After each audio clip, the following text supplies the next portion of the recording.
Flipping the pyramid.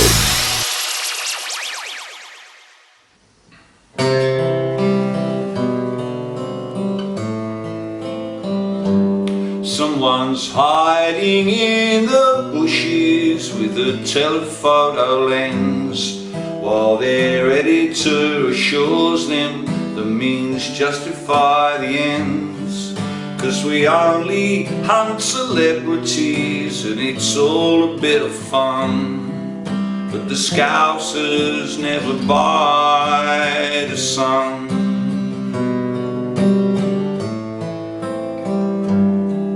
And the parents of the missing girl cling desperately to hope, while a copper takes improper payments in a thick brown envelope.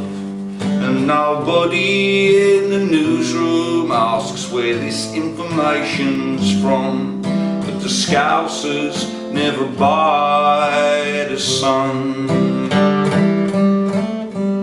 Tabloids make their money betting bullshit baffles brains, and they cynically hold up their hands if anyone complains. And they say, well, we're just giving the people what they want.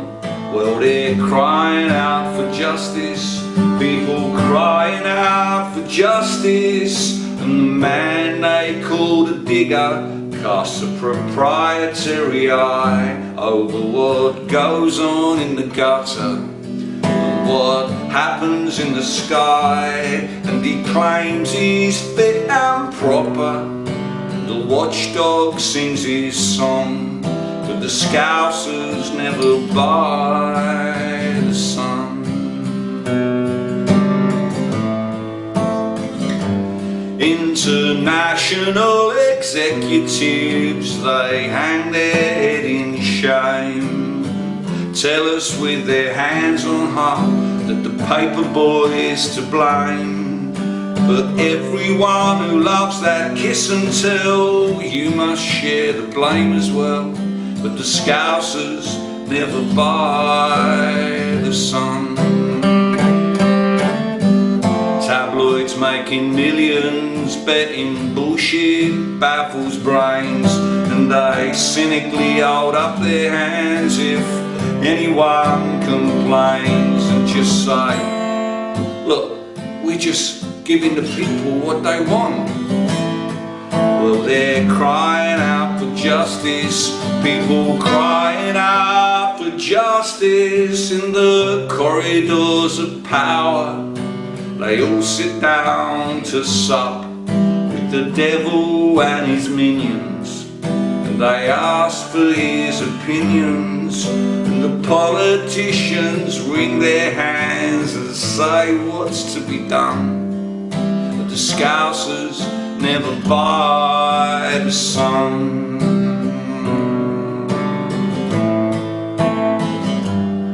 Well, no one comes out well in this when all is said and done, but the Scousers never buy the Sun. Flipping the Pyramid is a group of individuals that have come together under a common cause: truth. We aim to discover the truth about our world and the issues it faces. Floating in a sea of misinformation, outright lies, blatant propaganda, and institutionalized indoctrination, we aim to see the world as it really is, not as we're told it is by our politicians, the corporate-controlled media, the agendized academia, or the failed dogma of religious prejudice. When we look into the future, we see the darkest events from our past revisiting us. We do not believe this is a result of a natural path for humanity. We believe there is an agenda at work. This is not to say we believe in conspiracy theories. We believe that to stand any chance of changing the pattern of war, death, starvation, and financial desperation, and of having a truly free and fair world for all, without exception, we must first understand what is really taking place, who is responsible, and what the desired outcomes are. Together, we are flipping the pyramid.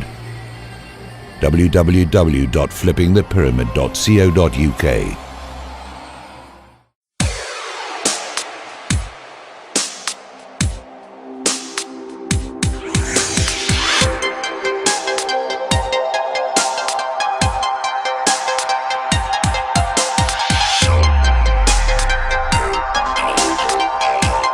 And now, live from England, bringing you news and analysis that you won't find on the corporate and government mainstream media. It's the WideShut Webcast.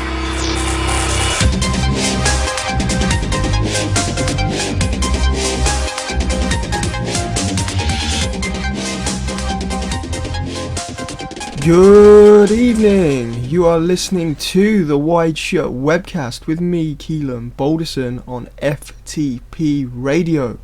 That's flippingthepyramid.co.uk, and my own website with articles and free to watch documentaries is wideshut.co.uk. We're coming to you first Sunday at 8 PM UK time from FTP, and you can get an archive of the show shortly after on YouTube. We're on iTunes, the Stitcher mobile application, and you can also get a standalone MP3 file. All of the details at wideshut.co.uk on the home page. At the start there was Billy Bragg and Don't Buy the Sun. And you may ask yourself, why don't the Scousers buy the Sun newspaper? Well, because of the disgusting lies that it reported about the Hillsborough football disaster, which is obviously back in the news this week. It took them God knows how many years to admit what we all knew, that police had caused the whole incident. Complete incompetence. They forced people into the stadium, then didn't let them back out. Everyone got crushed. And then they didn't even help when 96 people were getting literally crushed to death. But not only that, they covered it up and try to smear the fans in the newspapers to save their own ass. And the newspaper that happily printed all those lies of fans, you know, stealing things and urinating and things like that when people were dying. Well, it was old Murdoch. It was the Sun. And they obviously didn't do any verification because those stories and smears were not true. And of course this week they said sorry. The establishment said sorry, the Sun said sorry. Well, I'm sorry, but sorry ain't good enough. We have a problem in this country that when the state is responsible for death, they have a tendency to cover it up, and then if they get exposed, oh, we're sorry, they apologise. If the average person does something abhorrent like that, they go to jail. And I'm not a fan of the justice system, but at least let's have some equality to begin with. On 12th of September 2012, the Hillsborough Independent Panel reached a conclusion that no Liverpool fans were responsible in any way for the disaster, and the main cause was a lack of police control. The panel found that South Yorkshire Police and other emergency services had made a strenuous attempt to deflect the blame for the tragedy from them and onto the Liverpool supporters, and concluded that up to 41 of the 96 who perished may have survived had the emergency services' reactions and coordination been improved. Yeah, had they not just sat there in the ambulances and done nothing, while fans were running back and forth with people laying on makeshift stretchers made out of advertising billboards. Maybe if they actually done something to begin with, then some people could have been saved. If the police weren't holding ambulances back, maybe people could have been saved. And this is just another example that those in power cannot be trusted. They cannot be trusted during disasters themselves. They cannot be trusted to investigate those disasters afterwards. And they cannot be trusted when the truth comes out to bring justice. We're living in a culture of corruption, and hopefully we're exposing some of that here on the WideShut Webcast. Anyway, September is well and truly here. Summer leaving us behind, and I don't know about anyone else, but come this time of year I always get almost a reset, a top up of creative energy. The ideas begin to flow again, and I get into a nice routine. Things start to happen. I begin to achieve new goals. Not sure why that is. Might be some kind of hardwiring from school, because obviously schools and colleges in this country always reopen in September, and kids are forced back into that learning mentality. Maybe that's one of the good things that rubbed off on me from the state-run indoctrination system. But yeah, lots of exciting things on the horizon. The show's expanding nicely. I may soon be syndicated on TNS Radio, which is perhaps the largest alternative radio network here in the UK. So stay tuned for that. Need to find some time to talk to the folks there properly. Been very busy lately. If you are listening, I will be in touch. Also, I've got a new documentary in the works. I've been wanting to produce this film for quite some time now. For those that have been with me since the start, you'll probably remember a very amateurish and extremely long documentary that I made back in 2010 called 7/7 The Big Picture, which, you know, I bit a bit more off than I could chew really with that. I wasn't quite ready to tackle all of the subjects that I did, but basically I went into, as well as the London bombing stuff, it documented how the West, the intelligence agencies of the US and Britain and so on, have been working with Islamic extremists since the 70s, using them in proxy wars against the Soviets, and later Slobodan Milosevic in the Balkans. We gave them refuge in Britain under something called the Covenant of Security, which I've gone into many times on the show and in my films. All of the links between the CIA and 9/11, basically attempting to expose the myth of Al-Qaeda. Because quite frankly, if it wasn't for the West, there would be no Al-Qaeda. At least it wouldn't be thriving in the different parts of the world that it is today. And I've kind of honed my skills since that very first film, got better at video editing, narration has improved a lot. I've learned that people don't really want to sit through 5 hours of poorly made YouTube videos. And I think we saw a big jump forward with 7/7 What Did They Know, and the London Riots films in the quality of the production. I made 7/7 What Did They Know in late 2011, and you can of course watch that for free on my YouTube channel. And in that we looked at what the authorities knew about the alleged bombers, the London bombers, and the intelligence that they had about potential bombings taking place before the attacks. You know, they were well prepared for this kind of thing to take place. And I also looked at how the intelligence agencies used assets and informants, and they were completely, you know, littered around the alleged bombers. But one thing I didn't really have time for was to fully re-explore the quote big picture. I did a little bit, but I think there's definitely a new film in there somewhere to thoroughly document this hand in glove relationship between the West and the quote terrorists.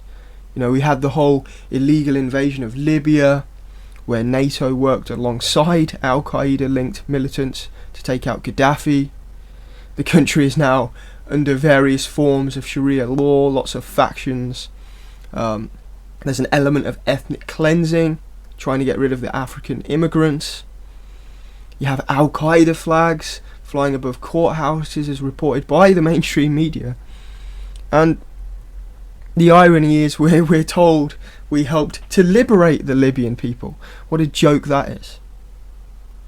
And we also see it in Syria now. The same thing.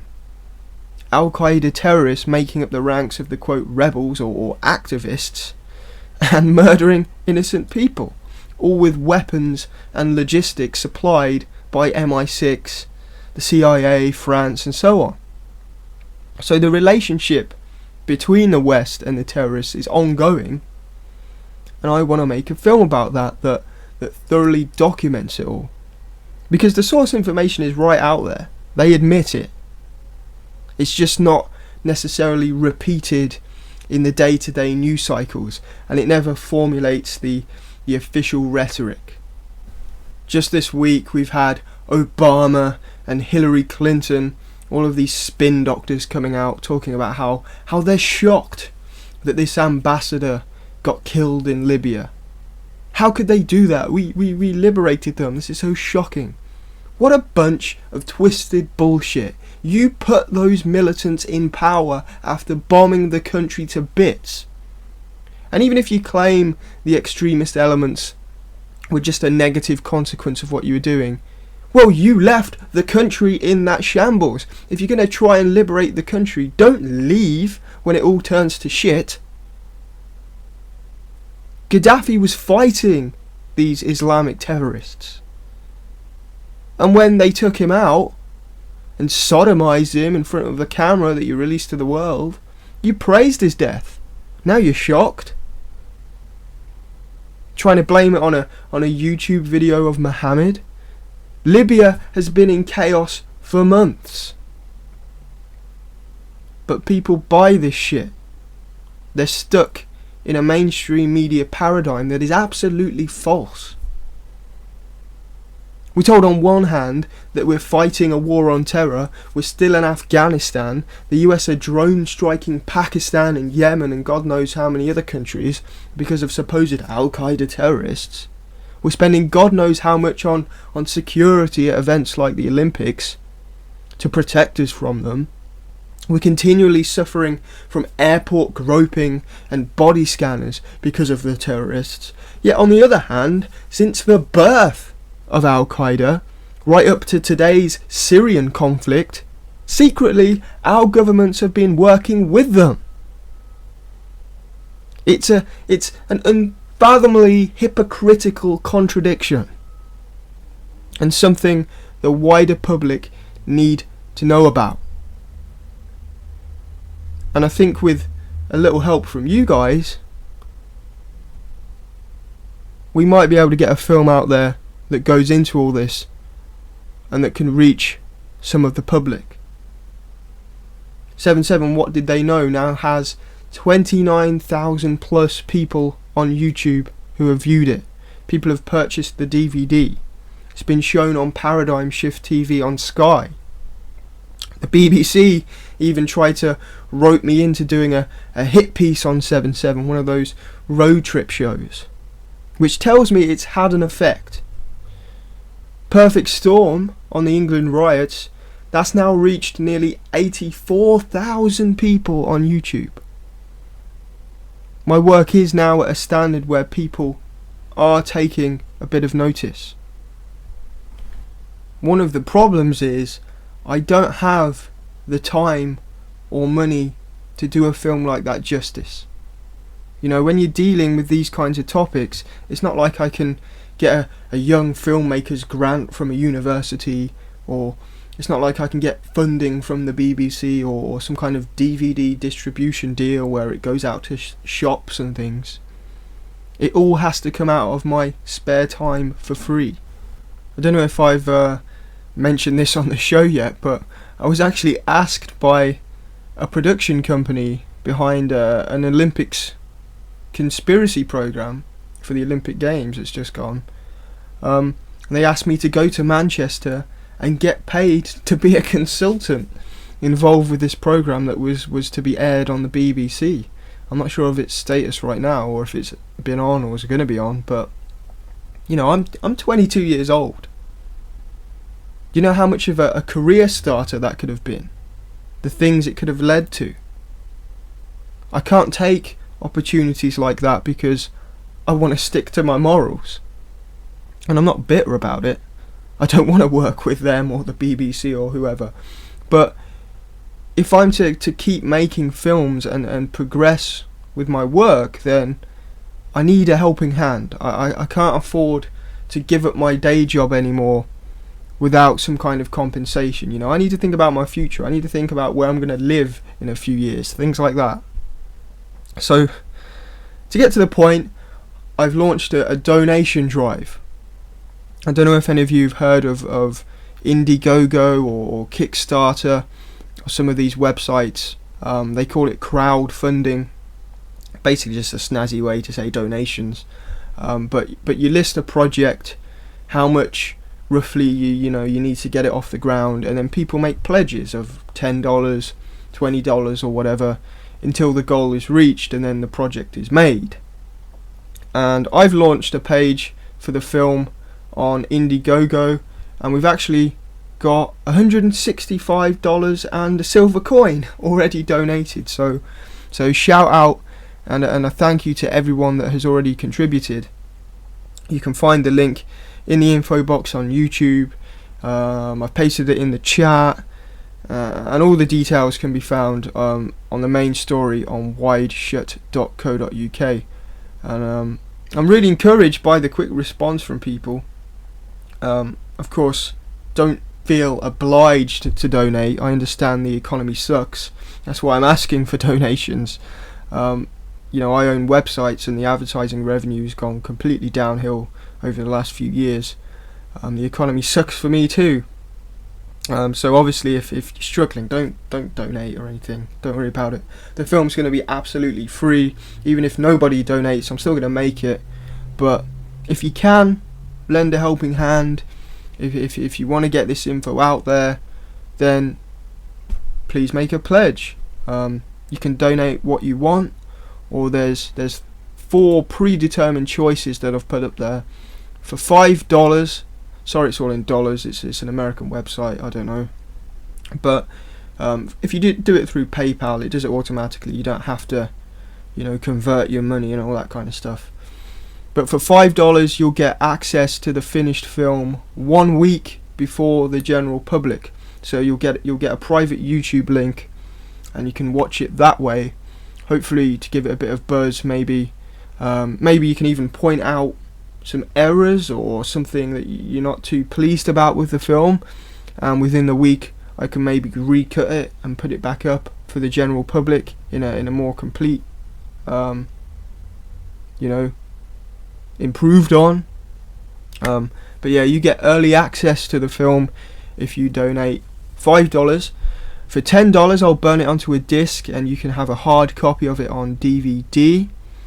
For $20, you'll get the DVD, and you'll get all the past films on DVD as well. That's 7/7 What Did They Know, and Perfect Storm, the England Riots. And if you're feeling really generous, which one person already has been, and a big thank you to you, you can donate $100, and you'll get a special credit at the end of the film. And this person's been so humble that they don't even want the credit. So, very, very big thank you to you. It doesn't have to be your name. You can plug a website that you're involved with. You can plug anything you want, really. It's up to you. I'll put it at the end there as a sponsor. And actually, I forgot to tell you what the film's going to be called. The working title right now is Strange Bedfellows, Islamic Terrorists and the West. A shocking investigation into the hand-in-glove relationship between Western government and Muslim terrorists. Maybe I need to get a voiceover guy to do a trailer. Working on the trailer right now. I've got about 20 minutes of rough film made. I made this quite a while ago. I'll probably work that into a trailer or something. But yeah, I think that title gets it across quite well. Straight to the point. Of course, if any of you have got any ideas or suggestions of a different title, drop me an email or a message on Facebook or YouTube, and I'll consider it. This isn't set in stone. It doesn't have to be all my strict work. I'm open to ideas. A lot of the information I would never have come across if it wasn't for other people, so we can collaborate together. But anyway, this isn't the donation show. We've still got a packed show to get into. Before we get a break though and get into the headlines properly, we've got Tom Secker and Chris Morris coming up to discuss a few stories.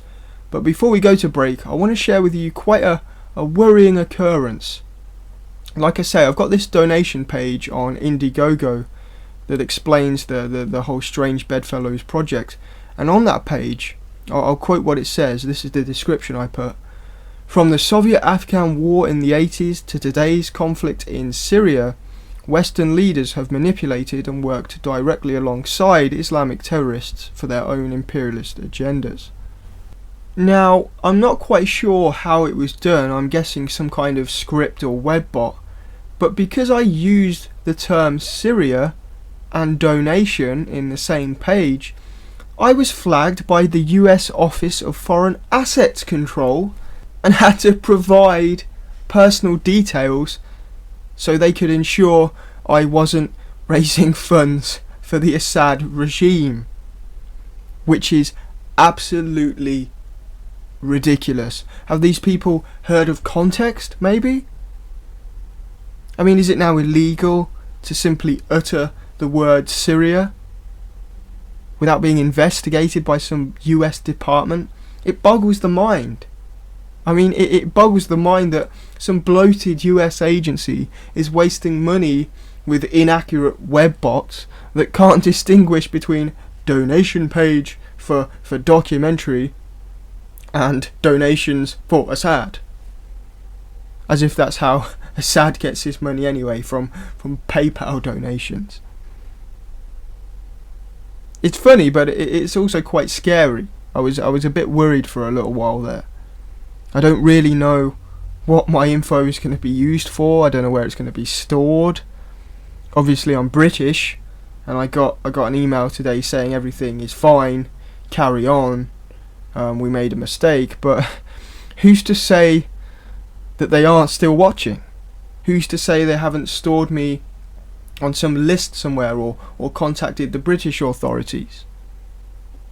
The film is quite a controversial subject for the establishment, so I'm sure they'd be interested to some degree, but I guess that's the surveillance state we're under now. You know, in this country, the plans by the government to store every communication record ever made by anybody, whether it be phone call or internet or email or Facebook or whatever, it's all going to be stored, and if certain things are flagged up, certain words or terms you use, then it's going to go through to the security services and they're going to monitor you. That's how it works. The same thing's happening across the pond in America. They've got some big, gigantic building full of databases, I can't quite remember where it is, that's storing all this information. But I guess if you've done nothing wrong, you've got nothing to hide. Well, I have done nothing wrong and it still worries me, so I just thought I would share that little aside note that the US Office of Foreign Assets Control don't like people using the word Syria. Well, I thought we had something called free speech and jurisdiction. Go away, America. Haven't you got some more terrorists to fund in Syria? Yeah, scumbags. Don't go anywhere, keep it locked here on the WideShut webcast. We're going for a quick break, and then we're going to come back and talk with Tom Secker, Chris Morris, and get into some headlines. We are flipping the pyramid. Flipping the pyramid. Flipping the pyramid. Flipping the pyramid. Flip the pyramid. Flipping the pyramid. Flip the pyramid. We aim to see the world as it really is. Turning that pyramid on its head. www.flippingthepyramid.co.uk. Flipping the pyramid. Flipping the pyramid. Flippingthepyramid.co.uk. Flipping the whole paradigm of that hierarchical system on its head. I think a new world order is emerging, and with it the foundations of the Great Depression, and I will cry every day. The result of Labour's economic management, your child will have debts among the biggest anywhere at any time in history. I want to get straight to the point. I'm a second-rate substitute Tony Blair. Let me tell you why I want to be Prime Minister.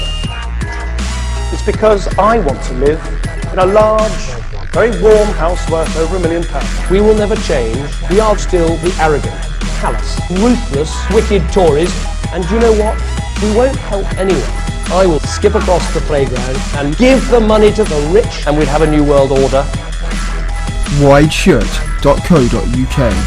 If they won't tell you the truth, we will. Flipping the Pyramid. www.flippingthepyramid.co.uk.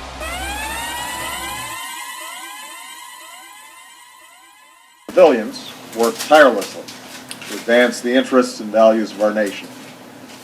Often, they are away from their families. Sometimes, they brave great danger. The interests of America? You mean the interests of the corporations that pay for your presidency? Interests that dupe young men to go die in conflicts that have no moral or legal basis and only benefit those that are taking away our sovereignty at home and our ability to combat the people that buy your presidency? Yesterday, 4 of these extraordinary Americans were killed in an attack on our diplomatic post in Benghazi. Among those killed was our ambassador, Chris Stevens, as well as Foreign Service Officer Sean Smith. Extraordinary Americans? Extraordinarily deluded Americans? There's a photo going around the news media of Ambassador Chris Stevens dead, being held up by a bunch of Islamists. Well, shortly after the illegal assassination of Gaddafi, Chris Stevens was photographed holding up his body with a bunch of Islamic extremists. Ambassador Chris Stevens was part of an illegal war of aggression along with NATO that backed fundamentalist Muslims, these extremists, to take over a successful and economically sound country. I don't wish death on anyone, but if you play with fire, you're going to get burned. Since our founding, the United States has been a nation that respects all faiths. We reject all efforts to denigrate the religious beliefs of others. But there is absolutely no justification to this type of senseless violence. None. The world must stand together to unequivocally reject these brutal acts. Since their founding, the US has respected other people and their faiths. I wonder what the Native Americans think of that. I wonder what the African slaves thought of your respect. I wonder what the over 1 million dead Iraqis and the thousands dead in Afghanistan, most of them Muslim, think of your respect for their faith. Or the Muslims in America that have to deal with prejudice from people watching the mainstream media who were duped into thinking Osama bin Laden and his extremist Muslim followers were behind 9/11. Obama says there's no justification for the senseless violence. Was there justification for the violence in Iraq? I don't remember them ever finding those WMDs. Was there any real justification for the bombing of Libya? In fact, isn't the bombing of Libya kind of justification for the violence? I mean, if England was bombed to bits by America, and then an American ambassador was waltzing around, I might feel a bit angry towards him. It's especially tragic that Chris Stevens died in Benghazi because it is a city that he helped to save. At the height of the Libyan Revolution, Chris led our diplomatic post in Benghazi. They included Sean Smith, a Foreign Service Information Management Officer. Do you mean a propagandist? This is an attack that should shock the conscience of people of all faiths around the world. We condemn in the strongest terms this senseless act of violence, and we send our prayers to the families, friends, and colleagues of those we've lost. All over the world, every day, America's diplomats and development experts risk their lives in the service of our country and our values. I can't take it anymore. I can't take it anymore. These liars, these scumbags, these twisters of reality. It's absolutely sickening. And then for the media to try and use this video of Mohammed as an excuse to say that's why this took place. No, Libya has been in chaos for months because of America and England and the West and NATO. It's got nothing to do with that video. Don't try and create a myth that you've liberated this country and then these random extremists, after watching this video, went and killed these people. No, it's all on you. I guess when Israel attacks Iran and America and Britain support them, and then you build an outpost in Iran and then some people attack it, it will be Iran's fault. Ridiculous. Flipping the pyramid. Flipping the pyramid. Flipping the pyramid. Flipping the pyramid. Flipping the pyramid.co.uk. Flip the pyramid. Turning that pyramid on its head. Flipping the pyramid. Flip the pyramid. Flipping the pyramid. Flip the pyramid. Flipping the pyramid.co.uk. Flipping the pyramid. Flipping the pyramid. Flipping the pyramid.co.uk. Flipping the pyramid. Flipping the whole paradigm of that hierarchical system on its head. Shifting gears now to another story that kind of plays into this myth of the war on terror, also tying in with the 7/7 cover-up, and we'll get this from the Daily Mail, and it's headlined, "I'm ready to become a suicide bomber, chilling words of 7/7 bomber's widow on world's most wanted list." Bit of a mouthful there. Not sure when she was added to this world's most wanted list. I'm not sure there actually is one, but don't let that get in the way of a good terror-related story in the Daily Mail. Here's what it says. The British widow of a 7/7 bomber who is on the world's most wanted list has revealed her plans to end her life in a suicide attack, despite it was a poem, not an actual declaration. Samantha Luthwaite, dubbed the White Widow, denounced the actions of her husband Jermaine Lindsay, who allegedly killed 26 people when he blew up a Piccadilly line tube train near King's Cross on 7/7/2005. But the Muslim convert, 28, then disappeared and is wanted in connection with a grenade attack on a bar in Kenya packed with tourists that killed 3 people. That's not necessarily true. There's conflicting reports about whether she is actually wanted. If you read other articles on the topic. And the fugitive, originally from Aylesbury, Buckinghamshire, has now revealed her horrific intentions in an online poem stating, "I'd rather be receiving my martyrdom. Think I'll get ready and buy a vest." According to the Sunday Mirror, Luthwaite posted the poem called Maybe Jana on a Twitter account. Because of course Twitter is the be-all and end-all proof you need to link something to somebody. Anybody can open a Twitter account. She pays tribute to the former leader of Al-Shabaab, a group linked to Al-Qaeda, Aboud Rogo Mohammed, who was killed last week in a drive-by shooting in Kenya. Luthwaite then implies her intention to join him in Jana, writing, "So maybe tomorrow it will be Jana. I look around at how beautiful jihad is. It's alive in Kenya, it's alive in me, and I am breathing jihad. It's my time." Of course, jihad doesn't necessarily mean terrorism, it just means struggle. It's been warped by certain sects of Islam, so you never can be sure when jihad is written down what exactly it means. But nonetheless, this is what it supposedly says in this poem that supposedly came from her, which supposedly came from a Twitter account that was linked to her, which supposedly. This latest discovery comes as police step up their search for Luthwaite following new information that she is hiding out in central Kenya. Well, there's a fake passport that they've discovered, and we all know the history of passports and terrorists. They're not always the proof they appear to be. A source told the Sunday Mirror the reports are being treated very seriously. They indicate Luthwaite is part of an active cell, and there is a risk they are now preparing to mount new attacks. And the article goes on, a lot more speculation. They've never actually proven that she's anywhere that they claim she is. There's a tiny bit of paper trail.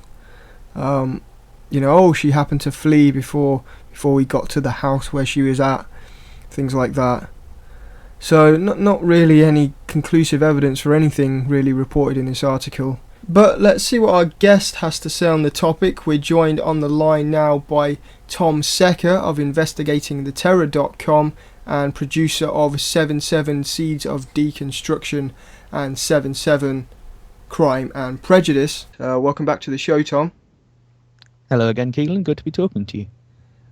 What do we know about this Samantha Luthwaite? I know when I was doing my 7/7 film, she never really cropped up as an extremist or someone of any significance.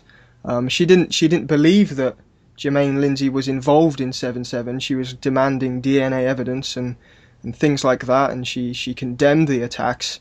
And I mean, you kind of look at her. She's white. I think she's Irish or something. I mean, is there anything in her background that sticks out to you that screams terrorist or even patsy perhaps? Well, like you, when I was making my two films about 7/7, I didn't really come across that many references to Sam Luthwaite. I knew who she was. I knew she was married to Jermaine Lindsay, this alleged Piccadilly Line 7/7 bomber. But aside from, like you say, the usual kind of family statements and relative statements where they sort of didn't really accept that their loved ones had been responsible for this, she hadn't been particularly vocal or didn't have much of a public profile until maybe about 6 months ago. I think all these stories about her running around East Africa started appearing in the press, which is very, very strange. I mean, I don't remember anything about any of this in the inquests either. So no, this very much seems a recent development. I mean, I don't know if she's technically Irish. I think she was born in Ireland. Her father was. This is the kind of weird thing about it. Her father served in the British Army in Northern Ireland during the Irish War on Terror. And she's not McDade's daughter, is she? No, I don't think her father's Martin McDade. No, that would be sort of one connection too far. But it's that kind of hint again, isn't it? That it seems that the three guys that were up in Leeds, the three Pakistani lads from Leeds, Khan, Tanweer and Hussein, they seem to be surrounded by these guys that it seems pretty obvious now must have been spies of some sort throughout the several years before 7/7. But Lindsay is a different one. Lindsay's living down in Aylesbury, much, much further down south, much closer to London, and he doesn't connect to the ICRA bookshop that much. I don't think he turned up on any of the crevice surveillance. No. So we don't know anywhere near as much about Lindsay's background, and therefore it's hard to see sort of how he got somehow manipulated or whatever into this, assuming he's innocent, which, I think we both kind of think he is. So the obvious connection, if you like, that the shortest path from him to someone of interest is through his wife, is through Sam Luthwaite, because her father served in the previous war on terror. And I think if we just sort of, reflect on that for a moment, what are the odds that, the one of Britain's first suicide bombers, as they portray Lindsay, would be married to someone who is a British Army brat? Yeah, especially considering the whole, the Irish troubles and things like that. You'd think so the father would have kind of smartened her up a bit. I don't know. Well, and all, you can go sort of beyond that. You can say that given the role that the British military and intelligence played in Northern Ireland in terms of infiltrating both the Republicans and the Loyalists, you got to wonder: is Sam Luthwaite? Is she some sort of spy or a product of a spying operation or something? And when you look at this story in East Africa, you really do start to wonder whether that's what's going on here. Yeah, so she pops up strangely this summer, supposed connections in Somalia and Kenya, some stories alleging she's part of a terror cell that attacked a bar, plans to attack hotels. But then you get some reports of Kenyan police saying, no, she's not actually wanted, and others saying she is. And then just days before the recent 9/11 anniversary, she becomes the White Widow. She wants to blow herself up. She's dating someone who calls himself Osama. Lots of hype and stuff, but I'm not sure whether the evidence is there. I don't really know what your take is on it. Well, you're right that this story has come to the fore again around the 9/11 anniversary, and also if you check back, there was an awful lot about Sam Lewthwaite in the press around the 7/7 anniversary this year, the 7th anniversary. And so, yeah, you do get the feeling that in terms of the media coverage, whatever the kind of truth behind this is, in terms of the media coverage, we're being sold something here. That this story seems to just be something they are using through the press to kind of, remind people a little bit about 7/7, and it also fits into this increasing narrative of the terror threat not just being, brown-skinned Muslims, but we're now kind of seeing the resurgence of the white terror threat with Breivik, and also to some extent the Irish thing is flaring up a bit again. So it certainly fits a very useful narrative in terms of where the government is going with this whole war on terror thing.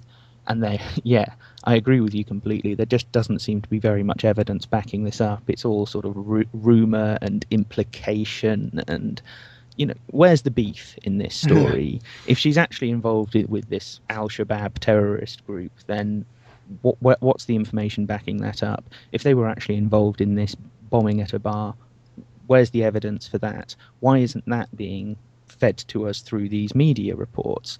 I've read most of the media reports on her that I can find, and there just doesn't seem to be very much of that. It's all just this kind of implication and innuendo. Yeah, I was doing a bit of reading this morning.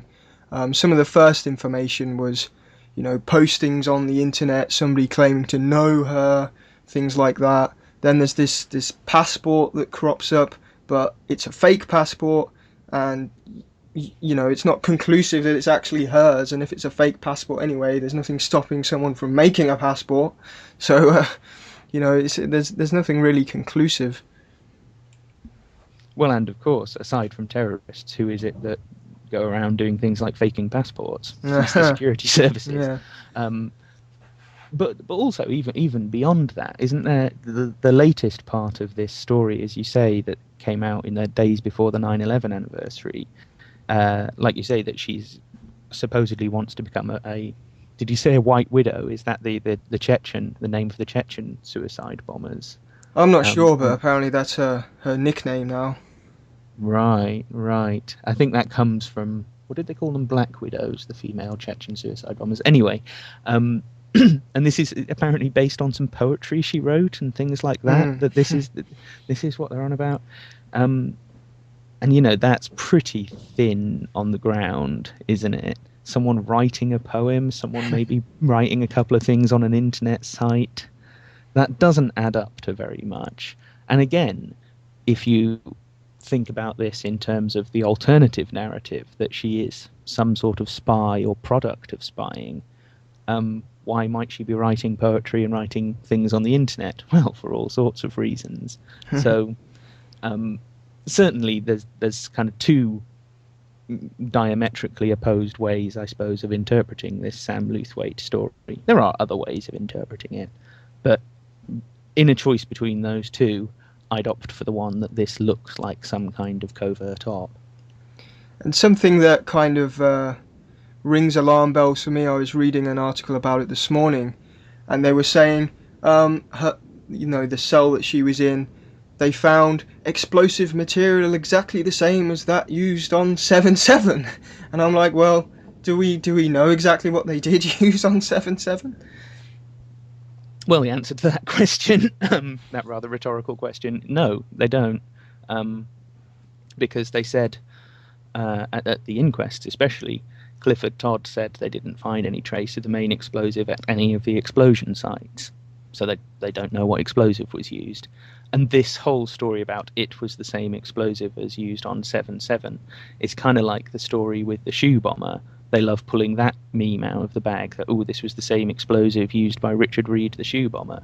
The shoe bomber who wasn't a shoe bomber because he didn't have any bombs, and the sort of setup for his bomb wouldn't have worked anyway, and he was a half-crazy homeless guy.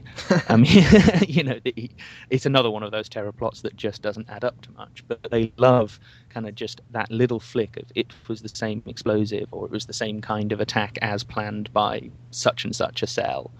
And when you pick that apart every single time, pretty much, you come up with, well, what was that plan? What was that explosive? Where's the beef? Where's the evidence? Well, it'll be interesting to see how this develops. Obviously, there's a lot of media hype and speculation and things.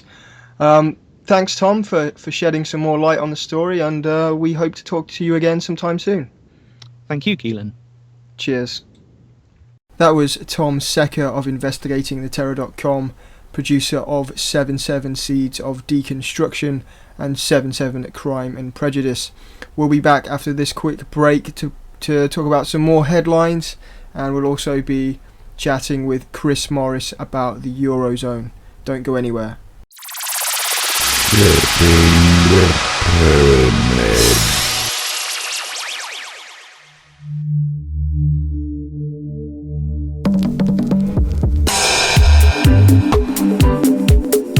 Nothing's what it seems, yeah.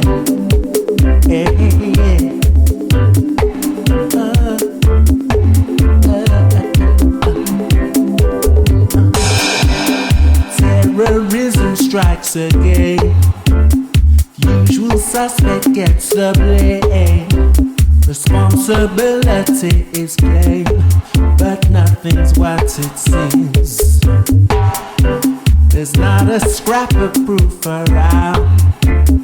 Instigator can't be found. None of us is safe and sound, 'cause nothing's what it seems. Yeah, nothing's what it seems to me, or what it may appear to be. This is my reality, and nothing's what it seems.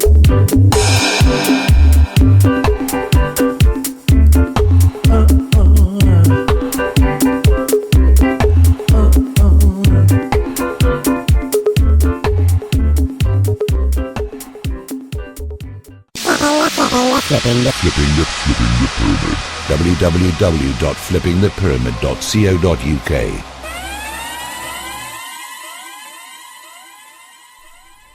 That was a quick sample of Imani Hakima's Nothing's What It Seems, which is featured on my film 77 What Did They Know, and you can get the full song on his debut album Manifesto. Moving on to some more headlines. The movie the Muslim world is furious about might not even be a movie. The biggest international news story of the month may be based on a total fraud, reports the Atlantic Wire. That's the sinking feeling reporters are getting about Muslim Innocence, the so-called film that ignited a flurry of riots from Algeria to Gaza to Egypt to Afghanistan. The producer of the film was introduced to the world by the Wall Street Journal and the Associated Press as Sam Basile, an Israeli-American real estate developer who financed his film with $5 million from a pool of 100 anonymous Jewish donors. But from the moment those stories were published, journalists began chipping away at the credibility of Basile's claims, including his very identity. Now some are doubting if his anti-Islam film is even a film in the first place. A mind-boggling thought given the international uproar it has caused for insulting the Prophet Muhammad. First off, no one has been able to obtain a full-length copy of the film. The only evidence of its existence is a 13.5-minute trailer on YouTube that is riddled with red flags. As BuzzFeed's Rosie Gray noticed, the video is a compilation of the most clumsily overdubbed moments from what in reality is an incoherent, haphazardly edited set of scenes. Hollywood says there's no way it cost $5 million to produce. And it's eventually turned out that the producers of the film were actually this guy, Nicola Basili Nicola, who's 55 and an Egyptian Coptic Christian, and Steve Klein from the Church of Carway, which is located at a compound near Sequoia National Park. And according to the Southern Poverty Law Centre, our old friends at the Southern Poverty Law Centre, who always seem to pop up when there's some commotion, they're of course the government-funded group that basically demonise the far right, they demonise conspiracy theorists, things like that. They often overhype stuff to give it an air of authenticity and to basically legitimise their bloated existence. But this is what they said. In a 22-acre compound at the southern edge of Sequoia National Park in California, a secretive cohort of militant Christian fundamentalists is preparing for war. One of the men helping train the flock in the art of combat, a former Marine named Steve Klein. He believes that California is riddled with Muslim Brotherhood sleeper cells who are awaiting the trigger date and will begin randomly killing as many of us as they can. I know I'm getting prepared to shoot back, Klein says. Sounds like a provocateur to me.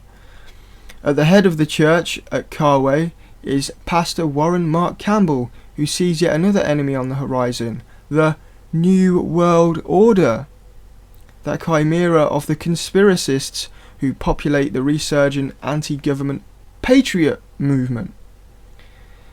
And just on that note, when this whole story came out about this video, I was listening to the BBC World Service. I've not been able to go back and pinpoint exactly who this person is or any more information, but when I was listening to it live, they had one of the quote actors discussing it, and she said they were going to screen the film in LA, and apparently the idea was to promote it as a pro-Islam film in order to entice quote followers of Bin Laden.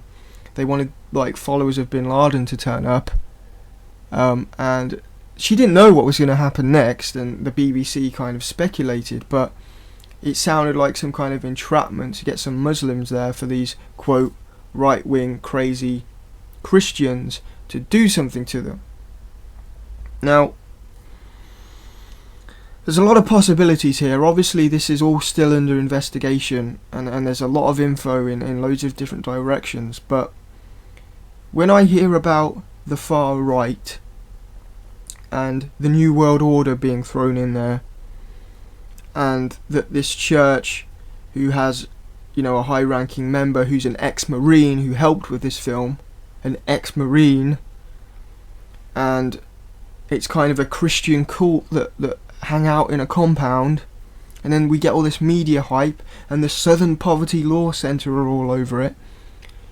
It reeks of Oklahoma City type stuff. You know, with infiltrated Christian groups, provocateurs. It has all those kind of dubious hallmarks. Because remember, Tim McVeigh, the patsy, the undercover agent that carried out the Oklahoma City bombing, he was part of a Christian group, Elohim City. They spoke out against the New World Order. And of course, we've since discovered lots of, you know, good documentaries and investigative journalism surrounding Oklahoma City.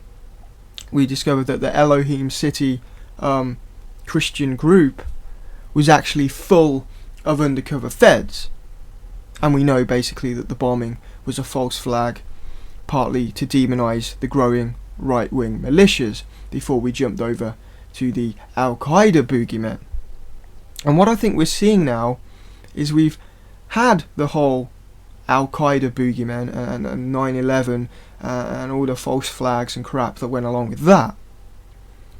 And we're shifting back to the domestic white extremists who happen to be targeting the previous boogeymen of, you know, the Islamic extremists. You know, they play both sides of the whole thing. This is puppeteered, I think. And I've not explored this a lot, but I think you know what I'm getting at. I think this is some kind of, perhaps a preemptive strategy to quell and delegitimize the rise of the right. Obviously we've had the whole Breivik thing, all the anomalies surrounding that.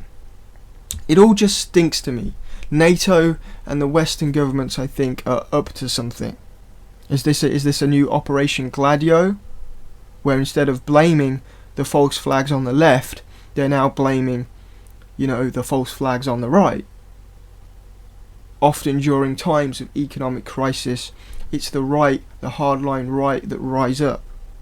Is this to prevent that from happening? Is it to just cause chaos, order out of chaos, to legitimise what the government does, to take away our rights, to keep that whole ball rolling? Is it to stir up deliberate trouble so the perpetual wars in the Middle East can continue? A way of making the right rise, or to perceive to be rising, as well as angering the Islamists, to continue this war of Christian versus Muslim? Do they want to provoke Iran, who have also now had riots and things regarding this film? If you provoke Iran, they might do something. And it might be used as a pretext for the war that we know Israel and the West are trying to create with Iran. There's a lot of possibilities here. It could just be the product of what's come before. There are crazy Christians that believe in the government crap about the Islamists, and there obviously are a lot of crazy Islamists in the world. It could be completely organic. But it just stinks to me with New World Order and the Southern Poverty Law Centre and all this kind of thing. Now, something that backs up this idea that this Christian group and those involved in the film, or fake film, that's just a trailer, is this link that fellow FTP host Aryan has passed along. As well as one of these guys being a former Marine, the main producer, Nakula Basli Nakula, I'm probably butchering that, he's actually been a government informant. What do you know? From thesmokinggun.com, producer of anti-Islam film was fed snitch. In remarks stressing that the US government had absolutely nothing to do with the anti-Islam film that has touched off violence in the Middle East, Secretary of State Hillary Clinton yesterday sought to quash Arab concerns that the disgusting and reprehensible movie was somehow produced or condoned by American officials. However, Clinton's attempt to distance the US from innocence of Muslims, and by the extension its felonious producer, may be complicated by the revelation that Nakula Basli Nakula became a government informant after his 2009 arrest for bank fraud, the Smoking Gun has learned. Though many key documents from the US district case remain sealed, a June 2010 sentencing transcript provides an account of Nakula's cooperation with federal investigators in LA and how his prison sentence was reduced as a result.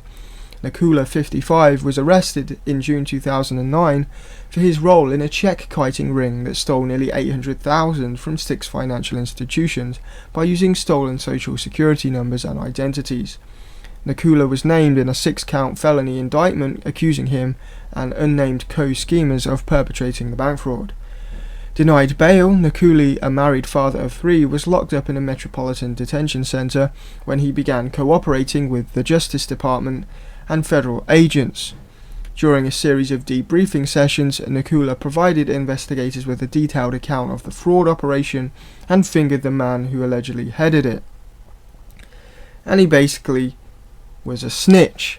So the question remains, did this guy Nakula and his Marine friend in the Christian compound group, did they remain on the Fed's payroll when he got involved with them and when they made this film? Obviously we'll see how it develops and probably develop this idea further, but kind of tying in with this is another headline this week. 16-year-old boy questioned by FBI over Ron Paul YouTube video. And this is the story where this young lad, Justin Hallam, 16-year-old, had to do a video project for school. So he made one about the decline of the US, the rise of the police state, because we have the TSA and the NDAA Act, and it was very pro Ron Paul. Nothing wrong with that.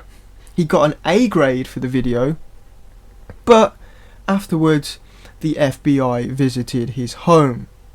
And you can watch this video on YouTube. It's only a two-minute long mashup. There's nothing inflammatory in it. This is basic stuff. It's not like crazy right wing, we've got to go and kill people and take back the government and stuff. It's just look folks, we have the NDAA Act, we've got the TSA groping people. You know, we need liberty. Let's vote Ron Paul. That kind of thing. But the FBI went to his house. But when you know that Homeland Security have the MIAC report, which was leaked, that basically designates the right wing, the Liberty Movement, the Tea Party, Ron Paul supporters, conspiracy theorists that believe in the New World Order, returning veterans, it designates them all as potential domestic terrorists. And I think this is all part of a bigger picture brewing. The new boogeyman, folks, is white and is a conspiracy theorist and a gun owner, and you know, that whole gambit. And of course they can throw in the anti-Islam thing as well. But moving on from that, we talked briefly last week about the UK government's Back to Work programme that's basically forcing the disabled and mentally ill back to work and off their disability benefits by reassessing them and moving the goalposts, redefining what sick actually is, so people that are sick are no longer considered sick.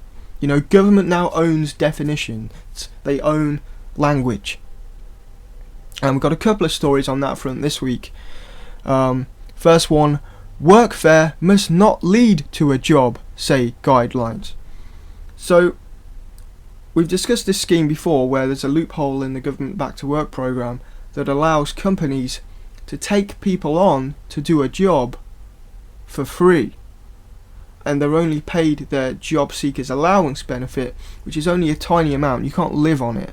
It's a tiny amount for people that are between jobs and looking for new jobs actively. But the thing is, they're given this work experience at these companies, and they're given jobs to do, but you have to question, well, if they're given jobs to do as work experience to legitimise their benefit, then why can't they be given the real job and paid a real wage? It's a form of slave labour. Well, the government came out and said, oh, this is all overblown, it's just lefties that are saying this is slave labour, which doesn't make any sense, but they say it's to give people work experience and to help them back into work. Well, now it's been leaked that the official guideline that these companies have is to say, no, you don't get a job at the end of this. So there's no potential to actually get a job. So of course it's slave labour. And we go to the Johnny Void blog, which explains it a bit further. The guidelines from Ian Duncan Smith's flagship work programme warn that participants mandated to community workfare must not be promised a job on successful completion of the placement. They're not even allowed to be told that they can get a job at the end. The work programme provider guidance, which was rewritten yet again over the summer, warns that any community placement lasting over 6 weeks and which comes with a job offer at the end will breach the minimum wage laws, so it's even illegal to do it. Astonishingly, the Department for Work and Pensions don't even seem to be sure whether other workfare style schemes are legal, potentially leaving workfare exploiting charities exposed to backdated wage claims running to hundreds of thousands of pounds. The good news is that the latest guidelines are straightforward. Work experience for private companies is voluntary, and claimants can leave at any point without the threat of benefit sanctions. The only exception to this is when participants have been judged to have committed gross misconduct. It is yet to be seen whether this clause will be misused in practice by exploitative employers and other overzealous workfare companies. The bad news is that those who refuse workfare at private companies can be mandated to a community benefit work placement. So they've shifted it away to a new scheme, and this can mean work programme participants face unlimited forced labour for charities, local authorities or even private companies. So it seems like it's getting better, things are exposed, they do something about it, and now they've reworded it, changed the name of the scheme, and it can still be used for slave labour. Welcome to Tory Britain.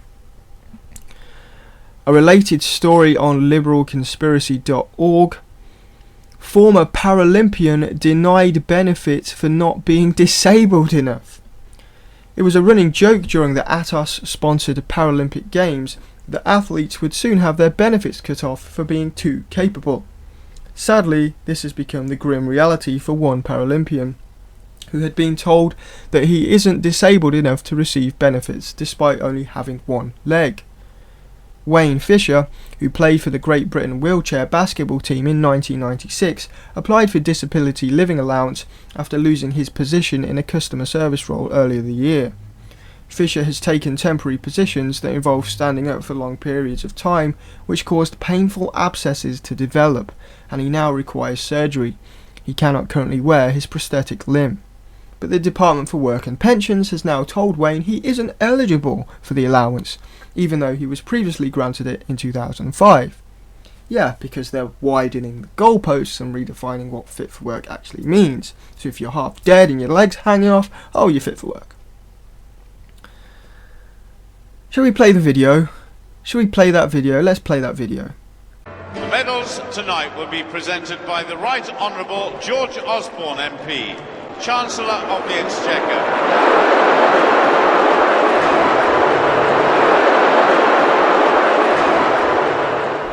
I've said this before, I'm not necessarily for socialism or a welfare state, but I'm aware enough to know that to transition to a new system, it can't be done by suddenly pulling the rug out from beneath people.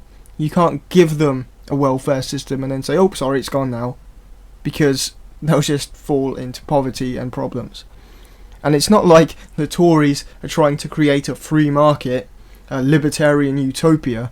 They're just carrying on the fascist state corporate system, but just upping the ante a bit. You see, the Tory idea of a free market is actually just corporate socialism. They take the welfare from the people and give it to the corporations. That's not libertarianism. But we can go into all that another day. One more story before we jump over to Chris Morris and analyse this Eurozone further integration idea.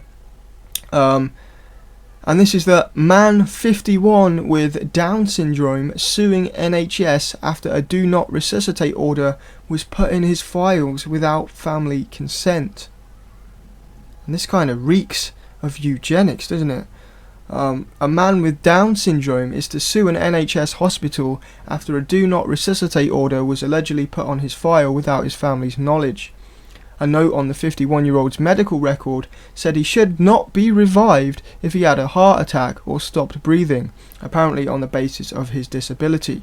And folks, Down syndrome is not, there's no connection you can make between a heart attack and Down syndrome. It's no worse if you've got Down syndrome. This is just a normal person that should be revived. It's basically saying Down syndrome people should die.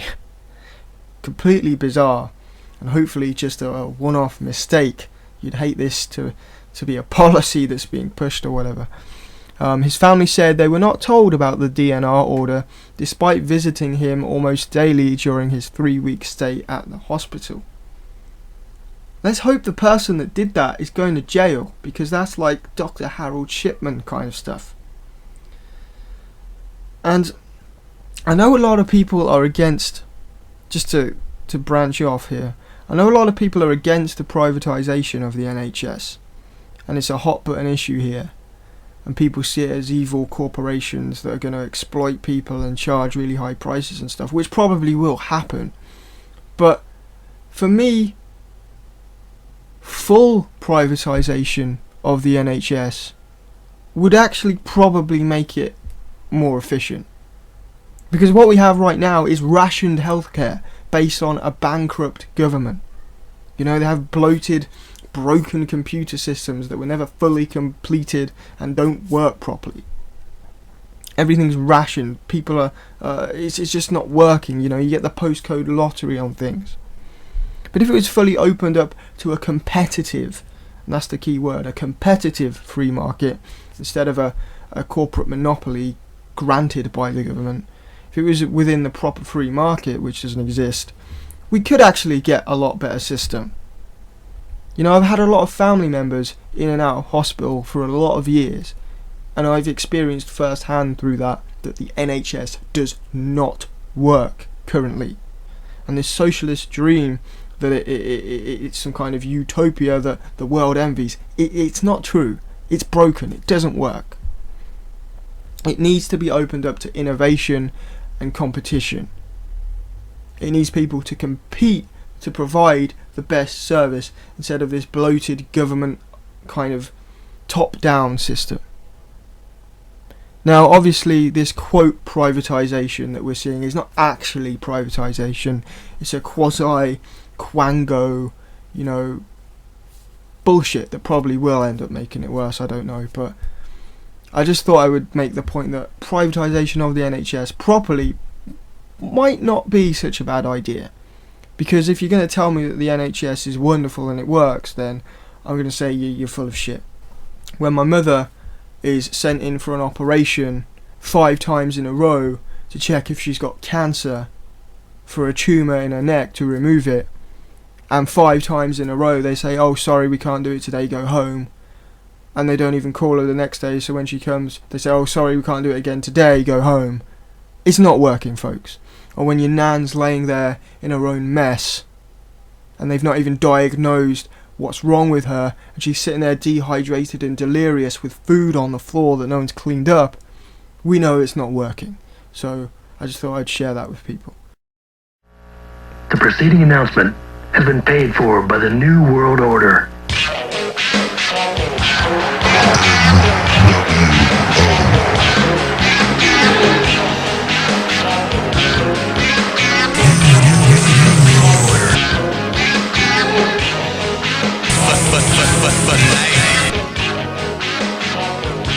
Okay, we're going to jump over to this week's New World Order quote of the week. A quote taken from a leading politician or mainstream news article that relates to the push for global centralised government, otherwise known as the New World Order or global governance. And this week it's from the European Union front and the unelected president of the EU Commission, Barroso, calling for a United States of Europe. Europe must become a federation of nation-states, the EU's Commission chief, José Manuel Barroso, has said. The call for deeper European integration came in Strasbourg during the President's State of the Union speech to MEPs. The present European Union must evolve. And let's not be afraid of the words. We will need to move towards a federation of nation-states. This is what we need. President Barroso's speech aimed to restore confidence in an EU going through an identity crisis, but for many MEPs it left a lot of questions unanswered, our correspondent says. Barroso stressed he was not calling for a European superstate. Well, it already is a superstate, let's not beat around the bush. Our economic sovereignty has been taken away from us. Now we have this unelected bureaucrat telling us we need further EU integration. When exactly do the people get to vote on this decision, Mr. Unelected Barroso? And we can also jump to this article. It's in most of the mainstream media. I think it came from the Associated Press, but this one's from the Chicago Tribune. Europe's new banking plan gets cool German response. The European Commission unveiled sweeping plans for the European Central Bank to supervise all Eurozone banks on Wednesday. European Commission President José Manuel Barroso set out the proposals in a speech to the European Parliament, telling its members that giving the ECB responsibility for monitoring banks would be the first step towards creating a banking union for Europe.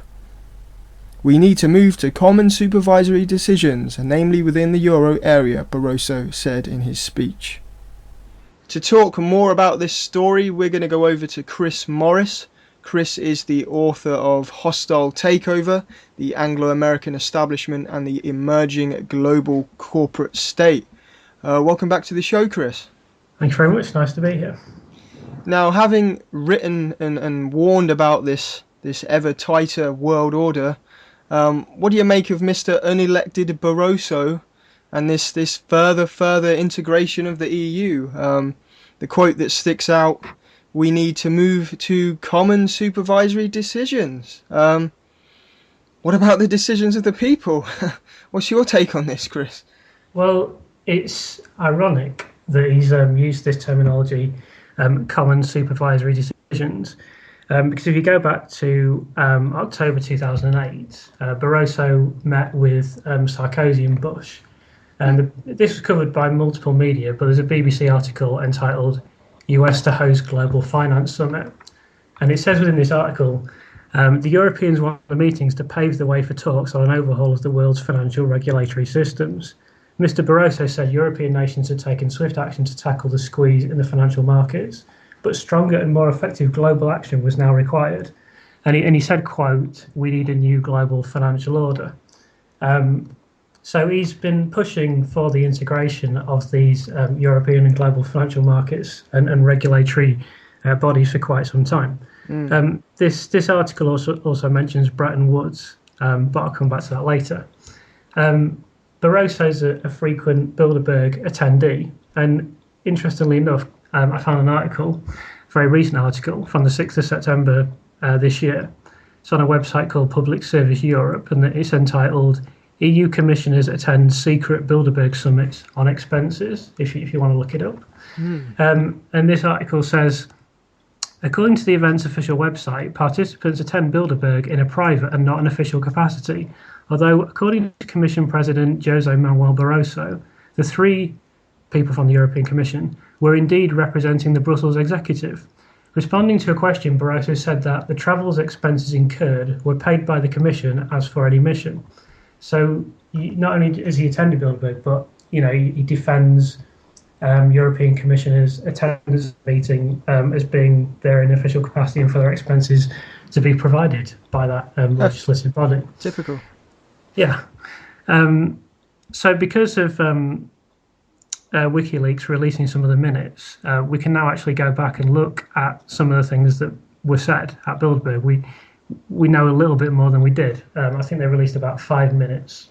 Oh, right. I didn't know that. The most recent, I think, was from 1970. There's nothing from the last 40 years, but there were about 4 or 5 minutes released from Bilderberg. They're all interesting. There's some interesting stuff in there about Britain and the common market, but probably the most interesting one is the 1955 minutes, which it was the second Bilderberg meeting, so the agenda was very much being set. There's a great deal of material there about the reunification of Germany and the breakup of the Soviet Union, which completely predates it ever appearing in public fora. And there's a statement, which I'll read here. A European speaker expressed concern about the need to achieve a common currency and indicated in his view this necessarily implied the creation of a central political authority. Now, obviously, in 1955, this statement's being made, and the European currency didn't appear until the Maastricht Treaty in 1992. And he also mentions a central political authority that didn't come into force for a few years after that via the Treaty of Rome. And if you look through the minutes of the 1955 Bilderberg meeting, what Barroso is talking about here, this integration, it's an absolutely central theme of what's being discussed. So another quotation is, "It was generally recognised that it is our common responsibility to arrive in the shortest possible time at the highest degree of integration, beginning with a common European market. It was also generally agreed that the tariff walls surrounding this common market should certainly not be higher and should possibly be lower than the average of the existing tariffs now applied by the individual countries concerned," i.e. this is something that would be certainly bad for sovereignty. It would be detrimental for individual markets, and it's led to the kind of integration of economies that we see today. So in 1955, the Bilderbergs are already openly discussing the deregulation of markets and the integration, which has followed extensively over the following decades, which have led to this phenomenon of globalization, which groups such as Bilderberg now use as their justification for meeting. So it's even on the official EU website. It talks about how states are going to have to cede part of their sovereignty for further integration. I mean, it is very much out in the open. But yeah, carry on.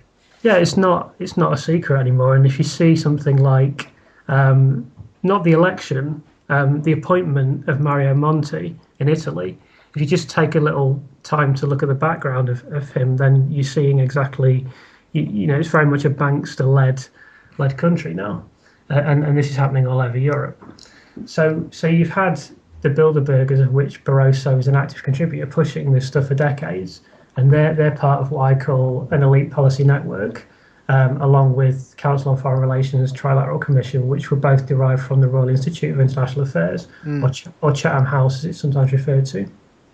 And then you've got the more publicly known institutions, many of which were created as a result of the Bretton Woods Agreement that I mentioned earlier in 1944. So there's the United Nations, World Economic Forum, G20 Group, G8 Group, International Monetary Fund, World Bank, General Agreement on Tariffs and Trade, which became the World Trade Organization. And then there's the overarching Bank for International Settlements, which is described as the central bank of central banks. They say on their own website, the mission of the Bank for International Settlements is to serve central banks in the pursuit of monetary and financial stability, to foster international cooperation in those areas, and to act as a bank for central banks. So they have this mighty role. And something to look out for in the future, actually, is when the BBC quotes financial statistics, they quite frequently emanate from the Bank for International Settlements. Right. And the key thing about this bank is it's completely privately owned. This isn't a secret. It's on their own website. It's commonly known to be the case. And yet they're supposed to have some sort of overarching watchdog regulatory type role for the so-called world financial system, and particularly for the European financial system. Now, you don't need to be a genius to see that vested interest might influence this, as this bank is privately owned. So, but I mean, I'll get into that more in a bit. But when you see the IMF going into Ireland, Greece, or any of the other countries that they're involved with and start doling out advice and austerity measures, remember the organisation that oversees the IMF, their boss is privately owned, but they're perfectly happy to see 50% youth unemployment in Spain, for example. So then you have all this integration like the European Union, NAFTA, that's the North American Free Trade Agreement, and all this type of integration has led to what is always or frequently referred to as the quote-unquote global financial system. And within this system, everything is filtered into this bank, the Bank for International Settlements. That's virtually all economic activity anywhere in the world. There may be a tiny number of countries that manage to escape this system, but if they can't be taken over by covert economic or intelligence agency operations, as we've seen all over the world, as is discussed in Confessions of an Economic Hitman, which I always like to refer to. If that does, it certainly gives you a good impression of what has happened just in the few countries that John Perkins has been involved in. If all that stuff doesn't work, they end up with napalm, cluster bombs, depleted uranium, atomic bombs on their heads. So if you go to the shop now, if you were to go out to the shop now and buy a chocolate bar, there'll be 20% VAT on it. That 20% VAT goes to the Exchequer. The Exchequer manages the finances for the UK. The Chancellor of the Exchequer, even though he has no maths or economics qualifications, he will know that Britain is broke and that they won't ever repay their debts. It's a mathematical impossibility. And that all this money is owed to overseas banks who borrow their money from central banks, who are themselves private corporations that are privately owned, and they filter it all into the Bank for International Settlements, which is the central bank of central banks, which is also privately owned. And it says also on the Bank for International Settlements website, the mission of the Bank for International Settlements is to serve central banks in their pursuit of monetary and financial stability, to foster international cooperation in those areas, and to act as a bank for central banks. And interestingly, and this is an incredible piece of information, I think, the New York Federal Reserve states on their website, and try to make a note of this and look it up just so you can corroborate for yourself. Currently, 86% of the shares of the Bank for International Settlement are registered in the names of central banks, and 14% are held by private shareholders. So the institution which is regulating and overseeing the activity of central banks is 86% owned by central banks. And that's the situation. Right. That's not a secret. That's openly conceded as being the case. Do we know exactly who the vested interests are that have shares in this thing? To give a short answer, no. we don't know. I guess they wouldn't want to be out in the public. They don't, or they're not audited. We don't have a proper record of who precisely this 86% of people are. No, there are some euphemistic references to it on their website saying that the bank is privately owned, and you may be able to find out bits and pieces. But in terms of a true, the way that you'd be able to see the shareholders of Microsoft, for example, you can't see that for the Bank for International Settlements. Interesting. I was going to say something then, but it's escaped me. Do you want me to continue? Yeah, carry on. This is very interesting information. So if you go back and look at the book Tragedy and Hope by Carroll Quigley, he completely predicted this system that exists today. I'll quote from the book now. The power of financial capitalism had a far-reaching plan, nothing less than to create a world system of financial control in private hands able to dominate the political system of each country and the economy of the world as a whole. This system was to be controlled in feudalistic fashion by the central banks of the world, acting in concert by secret agreements arrived at in frequent meetings and conferences. The apex of the system was to be the Bank for International Settlements in Basel, Switzerland, the private banks owned and controlled by the world's central banks, which were themselves private corporations. Each central bank sought to dominate its government by its ability to control treasury loans, to manipulate foreign exchanges, to influence the level of economic activity in the country, and to influence cooperative politicians by subsequent rewards in the business world. I mean, you couldn't really ask for a better description of the actual existing financial system today. So you have this incredibly powerful, already hugely integrated structure where everything is ultimately being fed into this bank, the Bank for International Settlements, yet they're the organisation overseeing regulation of it, and the majority owned by the central banks they're overseeing. And in addition, you've had decades of, GATT meetings and agreements, Bilderberg meetings, CFR policy recommendations, European Commission initiatives, United Nations resolutions, World Bank Accords, and all the rest of it, because I could literally sit here for minutes, maybe hours, listing all the various factors that have influenced this very integrated, globalised economic system we see today, that everyone who's listened to this programme was born into. And then Barroso stands up and calls it a crisis, and that the solution is yet more integration. It's not a crisis. It's built in. How can it be a crisis when it's been going on for over 4 years and nothing has got better? First it was a credit crunch, then it's a sovereign debt crisis. What is it now? It's not a crisis. It's systemic and systematic corruption. Exactly. And it's happening by design. You're talking complete crap. Obviously he will know that he's talking complete crap, but it simply relies upon people either not knowing these things, or if they know some of it, not being able to put the dots together, and for their methods of sort of obfuscation and clouding the real issues to confuse people.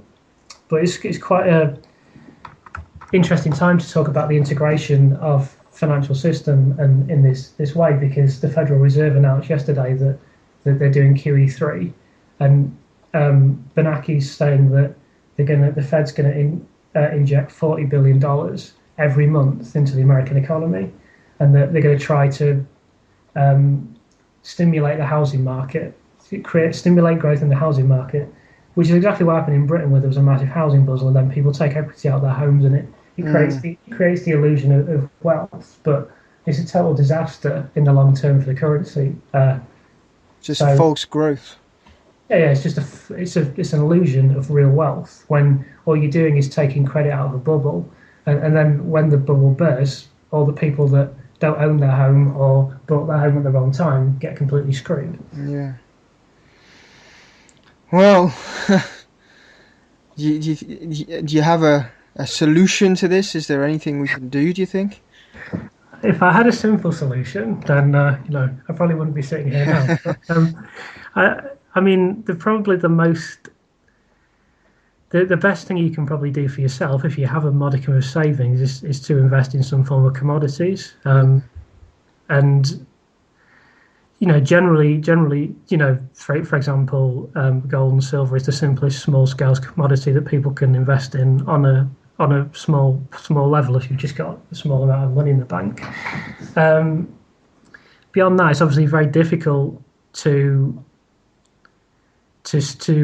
prevent this European Commission, which now has quite a lot of power and now has quite a lot of influence vested in it. Yeah, I guess we're far removed now from the decision making, aren't we? So yeah, we have a limited influence and no direct influence over this institution. That's the whole reason and the whole point of not allowing them to acquire this power in the first place, because now that we've seen the power that they've acquired, the influence they've acquired, we know how they use it. They just use it to help the banks and screw the people. We've seen it across Europe, and I'm sure we'll continue to see it. So I suppose the one thing you can do on a political level is just stop. I mean, this is probably of little use to people listening to this, because most people will know this already, but people need to stop voting for the same parties and the same people that we already know are bought and paid for before they get into office. Well, exactly. I mean, we look at the whole political hype around the cuts and all that kind of thing, but I mean, every single party, they're all for the same outcome. You know, Labour just says, oh, well, we'd do it a bit slower. Well, you're still beholden to the same moneyed interest. You're still within the same system. You all agree on the EU. Cameron pretends that he's Eurosceptic, but name me one thing that he's done that has been anything against the European system. He's just, blowing hot air. Well, he's done nothing. This is where the mainstream press lets people down, because someone like the Daily Telegraph should be screaming blue murder about it every day. It should be on the front page every day. They should have said Cameron's completely backed down on everything he said he was going to do. He said he was a Eurosceptic. All grassroots conservatives in this country are against the EU. He's totally let you all down. You should vote against. Are they doing any of that? No, of course they're not. They're not doing anything useful at all. So that's where people get confused, and that's where people get misled. But that's not going to change overnight. But I think people are less enamoured with the establishment than they were, and I think more people are coming to a realisation that it's corrupt. What do you think of UKIP? Are they an answer to any of this, or because you see Farage get up there and have some pretty humorous and on the point kind of speeches, but you have to look at him and see, well, what exactly is he doing? He's just kind of up there going through the motions. I mean, is he really trying to help us, or do you think he's just kind of playing the game from the other side? I don't think he's co-opted, so to speak. I think he is genuine in his views. I'm not a big believer that UKIP are a controlled opposition party, but and he does have some good things to say about Europe. And if I was to vote, or indeed register to vote, I would consider voting for UKIP. At least in EU elections. I mean, he's our closest hope right now to kind of pull out. I mean, he's got a few Tories jumping ship and stuff. We shouldn't forget that when the riots were taking place, he said some pretty reprehensible things about what he would have done if he was the Prime Minister. I don't think we should forget that. But, I mean, the one saving grace I could conceivably say about voting for UKIP, and I must emphasise that I would never vote under any circumstances. I'm not even registered to vote. But if UKIP ever got an influence in Parliament, in the British Parliament, they would have to surely say some anti-EU stuff and point out how poisonous the EU is. What good that would do, I have no idea, because in our system, the chances of them even getting one seat are virtually nil. The chance of them ever getting a significant number of MPs to the point they can have an influence is zero. But, whether or not he's a good guy or a bad guy, I don't know. But I'm always in favour of, don't throw the baby out with the bathwater. Yeah. I mean, if he has some good things to say, by all means, look at those things. That doesn't mean you have to agree with everything he says or everything he does or everything UKIP stands for, which I certainly don't. Well, thanks for breaking all this down with us today, Chris. Hopefully we can have you back soon and to discuss some more current events or go into some deeper analysis from your book. Is that still available to people to go purchase? Hopefully the hard copies are going to be coming out soon. Because I've signed a contract with the publisher. With the publisher called Progressive Press. I don't know when that's going to happen exactly. But if you look at their website, you might see at some point they sell lots of other good books as well. By Webster Tarple, who's written one that's on there, F. William Engdahl, Michel Chozadovsky, who else? What's the name of that Asian guy who wrote the first book about 9/11? Nafis Mohammed Ahmed, is it? Nafis Ahmed, yeah. Yeah, he did some 7/7 work as well. I can never remember his name, but one of his books is on there as well. So they're a good publisher. So they're supposed to be publishing it at some point, hopefully. All right, good stuff. Well, we hope to hear from you again soon. Okay, thanks for having me on. Cheers. Cheers. Chris Morris there, delivering truth bombs, breaking this thing down from start to finish.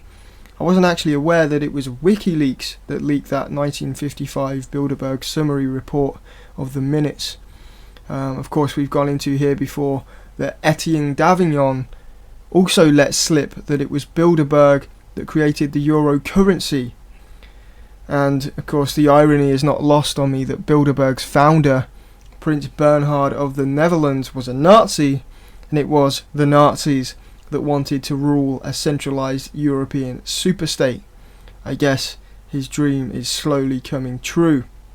And to think the EU was originally sold to people after the war as a way of preventing the likes of Hitler from coming to power and ruling Europe. As always, the truth is stranger than fiction. Well, that pretty much wraps things up for this week. Gone half an hour longer than normal, but it was an action-packed show, so I'm sure you won't mind.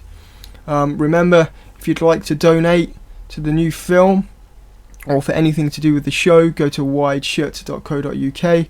And for the other great shows on the network, it's flippingthepyramid.co.uk. Catch you next week, everyone. If you found the preceding information valuable, please consider buying a DVD or making a small donation of your choosing. Go to wideshut.co.uk/donate. That's wideshut.co.uk/donate. You are the resistance.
We've learned that Iraq has trained al-Qaeda members in bomb making. Saddam Hussein certainly has chemical and biological weapons.